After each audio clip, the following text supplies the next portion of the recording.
Sometimes when an author comes to us with a finished first draft of a manuscript, we get some really beautiful and elaborately designed manuscripts submitted in Word.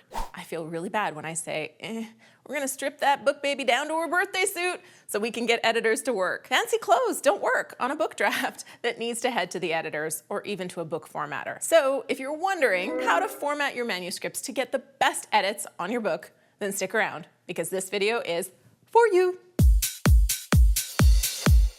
Hey there, I'm Julie the Book Broad, founder of a fabulous self-publishing services team called Book Launchers. Formatting isn't really considered one of the most exciting parts of writing a book. Let's be honest, not many people get super pumped about margin sizes, page breaks, or paragraph alignments. I know I don't. But some authors are highly visual and try to make their Word doc look like they want their final book to look like when it's in its first draft. And if you're fighting with Word to get images to stay in the place you want them to stay in, you're probably driving yourself crazy. So keep it clean, save yourself some time, and ensure your editor is set up for success and doesn't have to spend a bunch of time fixing your formatting before they can do their editing. Now, in case I need to put that another way, you want things to be as simple as possible for your editor because when they can do things efficiently and effectively, they're probably going to do a better job of editing your book, which will be a better product for your readers. So it's a win for you, a win for the editor, and a win for the readers. There aren't necessarily set in stone rules when it comes to formatting your manuscript for editing. In my mind, it's more of a don't do list than a to-do list.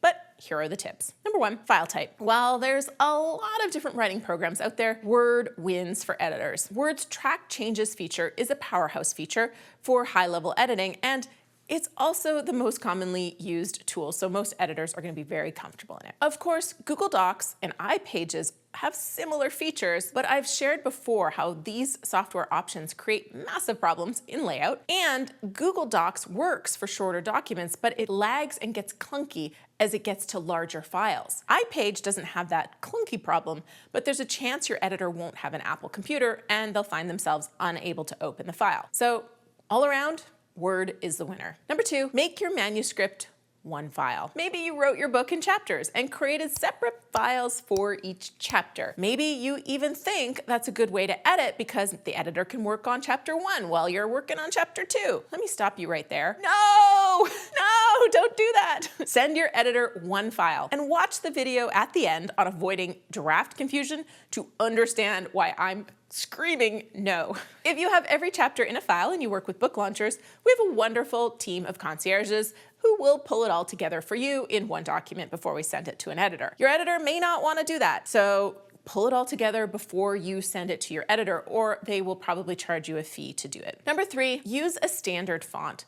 You don't need to get fancy. There's going to be plenty of time for getting fancy during the design of your cover and your interior. Your editor doesn't want an art project, they want readable text. Not sure what to use? Try the serif font Times New Roman, which is the most common print font, or the non-serif font, which is the most common web font, Arial. 12-point type is a safe bet when it comes to size. It's easy on your eyes and on the editor's eyes. Number four, left justify your text. That means all your text is aligned with the left margin. And the right-hand side of the text is jagged, not aligned, which means you're avoiding fully justified, where each line is the same length for now. Your book may be formatted that way when it's designed for publication, but we don't want that right now. We want an easy document for editing. Number five, color. Black font, please. Keep the color for the comments and track changes. When your book goes to editing, it's possibly going to feel really overwhelming to look at all the colors in the track changes. So for now, keep your text black and the background of your document white. Now's not the time for color or fun. Now's the time to get a great draft of your book ready for design. Number six, paragraphs and spacing. Don't worry about it.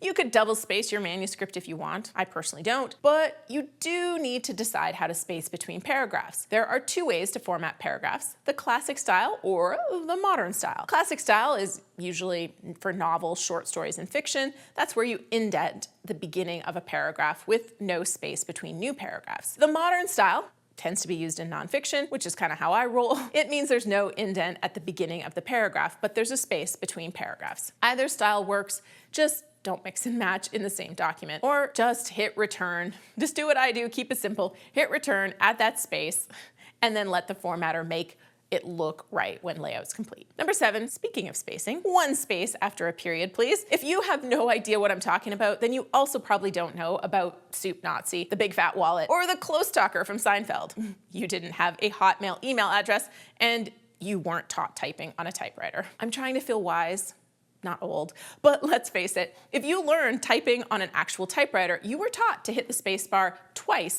to add extra space after the period. You don't do that these days. Single space after your period. Number 8, use page break not return 20 times to separate chapters. The page break feature inserts a new page into the document without inserting a ton of return spaces, which are called hard returns, that your editor or the layout person will have to delete. Oh, that reminds me, do you want to make sure to return to this channel and catch all the new videos? Then make sure to click subscribe and hit that notification bell so you're always notified when a new video comes out.